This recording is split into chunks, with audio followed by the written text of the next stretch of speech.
What do all these numbers in the Lithionics app mean, and how can I use them to take a 3-year health check on our 20,000 watt battery bank? We got it all coming right up. Let's go.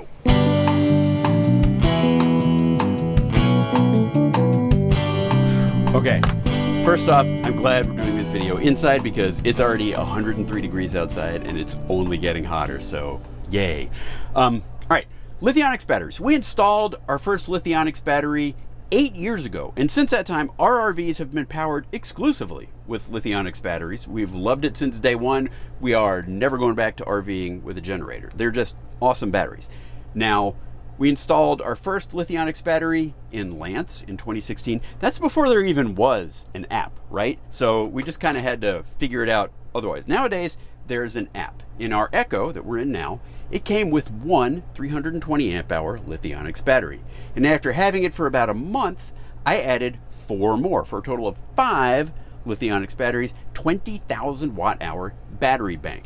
Now, they're installed inside, and so if you'll give me a minute, I'll kind of remove some of this and then we can take a look at the battery bank and I'll tell you a bit about it. But this is going to be the short version of what we did in the 20K project. If you want to see the videos of me actually installing these batteries, search for the 20K project here on our YouTube channel or whatever. You'll find it more than you ever want to know. But let me get this out of the way first.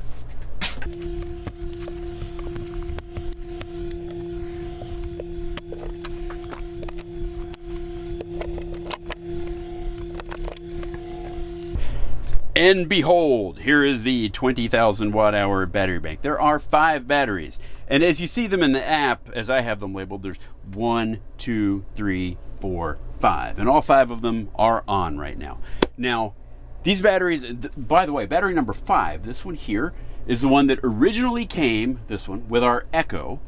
And then after about, so it has a month of the whole RV on it just by itself. And then after a month, we have these other 4. So they're wired in parallel with diagonal takeoffs. Now what that means, you want to think about treating this as like one giant battery, right? So positive connection is here. You can't see it under this part, but it's on battery number 1. And then the connection to the negative terminal for your loads is over here on battery 5. Basically creating one, and the rest of them are all, you know, positive to positive, negative to negative. They're all wired in parallel. And so you treat this is one giant battery. That's how they're wired up. But things I want to find out, a lot of times, especially with older lead acid batteries, if you had a bunch of batteries, and this is, by the way, the best way I could come up with to wire them in parallel without going to something like a bus bar configuration or something like that. But with lead acid batteries, if you wired a battery bank like this, what you would find is highly uneven loading of the batteries. Like this battery and maybe that battery would wind up delivering most of the load, and the other batteries would be kind of sleepy. And that's due to internal resistance and inconsistencies in the batteries, that kind of thing. So that is one of the things I am very interested to find out in this 3-year checkup is, are each of the batteries delivering approximately 1/5 of the total load? Now, that's one thing. The other thing is, each one of these batteries, so if you had just one battery in the Echo when you were running the air conditioner, that would draw about 100 amps out of the battery when it was running, right? But since I have 5 batteries, with the air conditioner running at 100 amps, that's roughly 1/5 of that, or just 20 amps for each of these batteries, which is kind of a ho-hum sort of load for these batteries. I really don't mind a 20 amp load all that much. So my theory is that as far as aging, my batteries are going to be doing pretty well. Let me explain aging just very briefly. All batteries will age. They are electrochemical devices. Those chemical reactions eventually break things down. Batteries will age. That's just kind of a fact of life. But my thought is that as I'm having only 1/5 of the load on each battery, that my aging is going to be doing pretty well. That I will have a significant percentage of my battery's initial capacity still left after 3 years. We had 320 amp hours of capacity to start with. What have I got now? We'll find out. Now, the other thing is I have not been very attentive to the proper storing instructions for batteries. So Lithionics publishes instructions on how to store. You don't want to store them at a high state of charge or whatever. I have completely ignored those instructions. These batteries stay on 24/7, 365. The only time I turn them off is if I'm actually doing something to the batteries themselves. Then I'll turn them off. Other than that, they stay on. Now, we store the RV here under a carport, and there are 200 watts of solar panels on the roof of the carport, and I plug those into the RV when it's in storage. And between that and then the phantom loads in here, I figure it's kind of a microcycling on the battery. So I don't know how my storage procedures are going to be affecting the life of the battery. That's another thing I'm curious to find out. And that's kind of it. So I'm curious about loading. I'm curious about how much capacity I have left, and are my storage procedures causing any harm to the batteries. We'll find all that out. It's all in the app. Everything you need to know to figure that out is in the app, and we'll get right to it. But first, I want to put this back together and sit like a normal person on a cushion. Okay, everything's put back together. I've got my Lithionics battery app up and running, and if you've got your battery app up and running at home, you can kind of follow along. Okay, so the first thing we're going to do is we're going to go into one of the batteries, and we're just going to pick battery 1. And the very first page you're going to get is kind of like I look at this as like the current status of the battery, right? And so a couple things: we are plugged in here at the house, and though the air is on, the batteries are fully charged, and so there's just kind of pass through running the air conditioning. So you can see this battery is sitting at 100%, and then the first number here, voltage 13.61 volts. I have my battery set to float at 13.6 volts. That's what my charger is programmed for. So we are in a float state of charge. Now, the next two numbers, current and power. You'll see these numbers and they'll go from red to green, as the loads in your RV change, especially if you're running on battery. Right now, battery's full and not doing anything, they're just sitting at 0. But if you would see them change, red numbers mean the battery is discharging, and green numbers mean the battery is charging. So right now, they're just red, but they're 0, so the battery's not doing anything. But if you were to see numbers, you would notice that like the voltage multiplied by the current, like you take these first two numbers, voltage and current, and you multiply them together, and you should get the third number, power. That's just because that's how it's defined, right? Next, we've got a couple temperatures. We can see the battery and the BMS temperatures. Now, the battery is the temperature like down in the cells of the batteries. The BMS is sort of something that sits atop the batteries. I mean, physically, it's on top of the batteries. So the BMS is a little bit warmer. It's 103 out right now. And the BMS is sitting at about 95 degrees here inside the RV. The battery is turned on, and then this number here, time remaining 425 days, 20 hours. That's not a very particularly meaningful number right there. But what that means is at the current rate of charge or discharge, it would take, in this case, 425 days and 20 hours for the batteries to be completely drained. And there must be, it says 0 amps, but there must be some tiny phantom current coming out of the battery right now. It would take 425 days, over a year, for the battery to be empty at that rate. If the numbers are green, that means you're charging, and that's how long it will take at the present rate of everything for your battery to be fully charged up.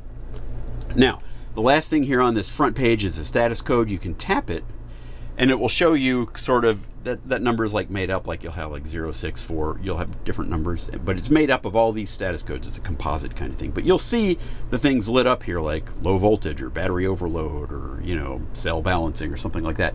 You'll see those highlighted here if you have some sort of code showing on your battery. Right now I have no code at all. So that's battery 1, and if everything is working as it should, batteries 2 through 5 should also be showing approximately these same values. So let's have a look. Battery 2 showing up at 13.61 volts, nothing going in or out, 91 and 96 degrees. Great. Battery number 3 in the middle of the stack, so they go 1, 2, 3. This one is at 13.60 volts and same temperatures, no power, that's all good. Battery number 4 currently showing as 13.62 volts, 91 and 95 degrees. And battery number 5, this is the original battery number 5 that came with our Echo, and it is sitting at 13.6 volts, 93 of the battery and 95 on the BMS. And maybe it's closer to this wall here, maybe there's some heat or something, I don't know. So that all looks pretty good, like as a in the moment sort of picture. But the real detail on the batteries, and we'll go back to battery 1 here. The real detail is on this second page. And so there's a bunch of information on here, and I'll just kind of tell you the ones that I pay attention to. Battery ID, great. I have to have battery IDs that are different because I have a smart battery charger from the alternator. We'll get into that. Status code, none. State of charge, 100%, 13.62 volts, 0 current, 0 watts, temperature. Okay, remaining amp hours, 319 amp hours. Now, it's a 320 amp hour battery, and it's showing that I have 319 amp hours left. So that means in the course of 3 years, I have lost 1 amp hour of battery capacity.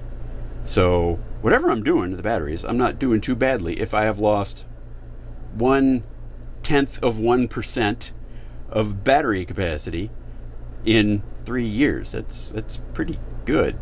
Really? No, that's 0.3%. Anyway, less than 1% of battery capacity lost after 3 years. Aces. I'm happy with that. So 319 amp hours remaining. And just for grins, let's try battery 3.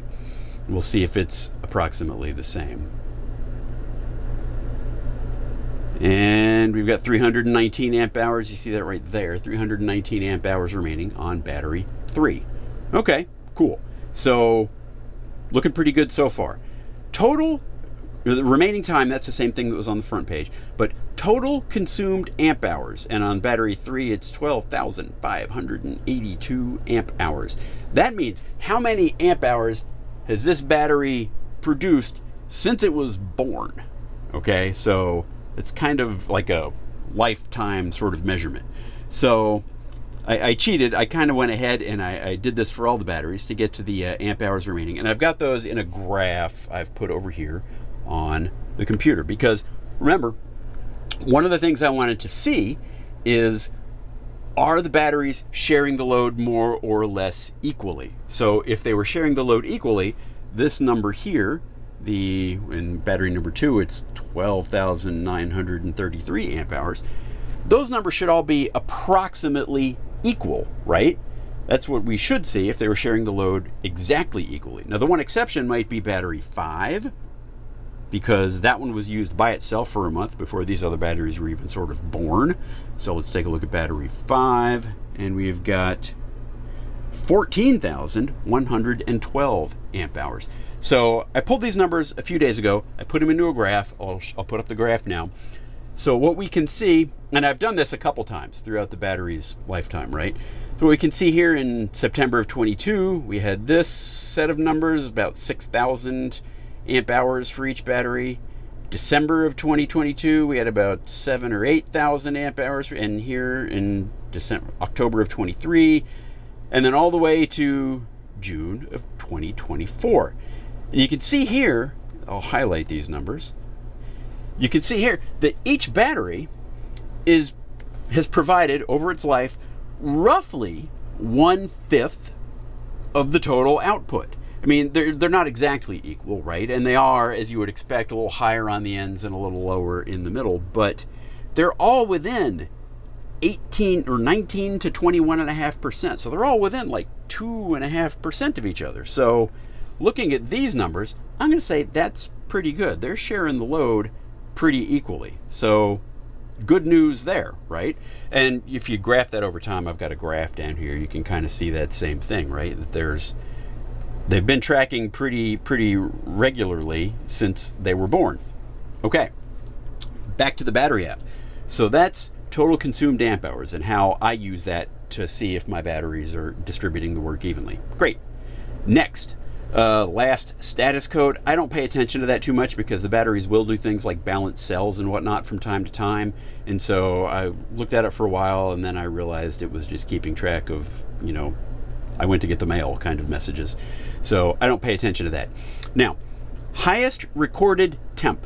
You see here, and I'm on battery 5, we've got 116 degrees. Remember, when we initially got the Echo, battery number 5 was the only battery we had. It was in the external compartment outside, and it got up to apparently 116 degrees. And it's just hot here, just to be completely honest. We live in southern Utah. The temperatures are routinely over 100 degrees in the summer, so I'm not too surprised by that 116. But the other batteries, the other 4, have lived their entire life inside the RV. So if you look here at battery 2 again, we can see that its highest recorded temperature is, drum roll please, highest 105. And I think we'd find if we checked all the other batteries, let's try number 4, we haven't looked at him yet. If we looked at all these other batteries, we'd see kind of the same thing, that they all have like about 100 and, oh, that one's wanting a code. Let's try battery number 3. There we go. See, this one got to a temperature of 102 degrees. So the batteries that have lived all their life indoors didn't get subject to that 116 degree temperature that the battery that was living in that compartment outside saw. That's because they're all in here inside the air-conditioned space of the RV. That's the highest recorded, and similarly we have the lowest recorded temperature, and those would all be pretty similar because that battery number 5, never went through a winter outside. So the lowest recorded temperature for all these batteries is somewhere around 39 degrees. Remember, these batteries do have internal heaters, so I wouldn't expect, unless they went dead, that the batteries would get too much below 39 degrees, because I think that's where the heaters kick in. Okay, firmware version, etc., etc. We're going to come back to the aging factors, just because there's a couple other things I want to get through. Okay, so these things here that say can charger voltage, can charger current, can charger status, etc. So these batteries are intelligent batteries. Like, they will communicate to anyone who cares to listen exactly what sort of charge they would like to see at any given time, what sort of voltage they would like to see, and what sort of current they would be willing to accept at any given time. And so we have that communication link set up with something we got from Nation's Alternator, and a Wakespeed charge controller set up there, so that when we are driving, that gives the batteries exactly what they are asking for. And in this case, you can see the batteries are requesting a voltage of 13.6 volts. Aha, now we know why I have my float voltage set to 13.6, because that's what the batteries want, so that's what they're going to get. They would be willing to take up to 300 amps, although at float, I don't really think that's ever going to happen. And then the charger status, it says FF05. So the three things you'll see there are FF03, 4, and 5. That stands for bulk, absorption, and float. So right now we can see these batteries are floating, and they would like to float at 13.6 volts. So that's that battery. Let's check battery number maybe 5 and make sure that it's showing us the same thing, and I'm pretty sure it will be. Come on, let's go. There we go. 13.6 volts, 300 amps, FF05. So when the batteries want a bulk or absorption charge, they will be requesting 14.4 volts. And so I have used that to set my other charging sources to give the batteries 14.4 volts when they are in bulk or absorption. So those are those can charger values. Anything could pick those values up. I mean, there's Victron equipment now that would pick that up and listen to it. The Wakespeed charge controller will pick it up and listen to it. It's great because you're giving the batteries exactly what they're asking for in terms of charge. Now, the aging factors, and I don't pay too much attention to the different cell voltages, individual cells. I suppose if I expected that I had a cell that might be going bad, I would look at those numbers a little more closely. I do not expect that. They're all roughly equivalent no matter which battery I look at. So I'm not really too concerned with cell voltages. They're going to move around a little bit, but as you can see, mine are less than 1/10 of a volt different. Okay, now let's talk about these aging factors, and here we're on battery 2. There are 2 of them: aging factor temperature and aging factor state of charge. Now, the first thing I want to point out is that these values, they're all kind of relative. It's not meant to be like, oh, if your aging factor is 2500, that means you have 63 hours of battery capacity. It doesn't mean anything concrete like that at all. It's just sort of a gauge of how much, all batteries will age, right? They're electrochemical devices. Their capacity will decrease as they get older. These are, and 2 things that we know that are harmful to the long-term capacity of a battery are A, if the battery is used at high temperatures, and so that's what the aging factor temp attempts to track, and then or if it is held at a high state of charge, like it's fully charged and you keep holding it there at 14 point something volts, holding it at a high state of charge also is detrimental to the life of the batteries. Now, Like I said, they don't mean anything concrete, and I'll share my values here. So you can see here for battery number, well, let's start with battery 1, why don't we? Let's go to battery 1. And this is the first battery in the line, so, you know, it's kind of, I look at it as being the hardest hit battery. And aging factor temp, let me see, I actually looked up the definitions of these, and they're kind of relative. So I'll share these, and it would be interesting to see what yours are. So if you're into this kind of thing, maybe there'll be a post on the Fit RV that's linked in this YouTube video. Maybe chime back and let me know what your aging factors are relative to how you're using your batteries, or because I don't know. I mean, these could be great values, they could be poor values. Although I'm thinking, since I've only lost 1 amp hour of capacity in 3 years, I'm thinking my aging factors are looking okay.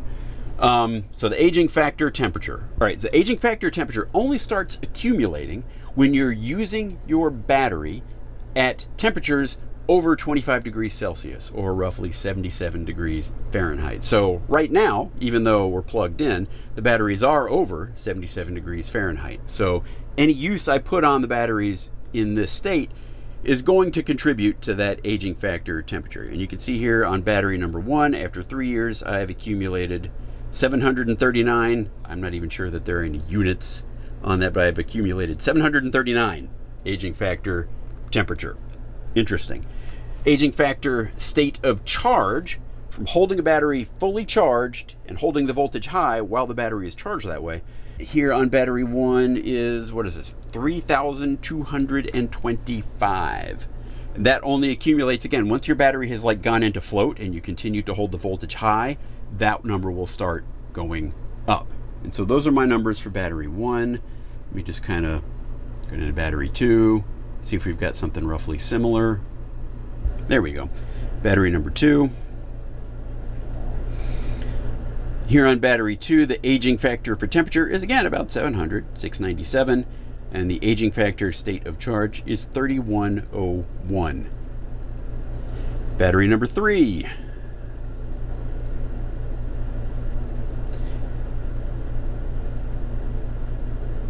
Aging factor temp is 627, and state of charge 3084. Battery number 4. Come on, buddy. Battery number 4. Aging factor temp is 570. That's the lowest yet. State of charge 3163. And now battery number 5, remember this had been exposed to the highest temperature of all my batteries because it spent a month or so outside. And we can see here, aging factor temp 1109. That's quite a bit higher than the other ones.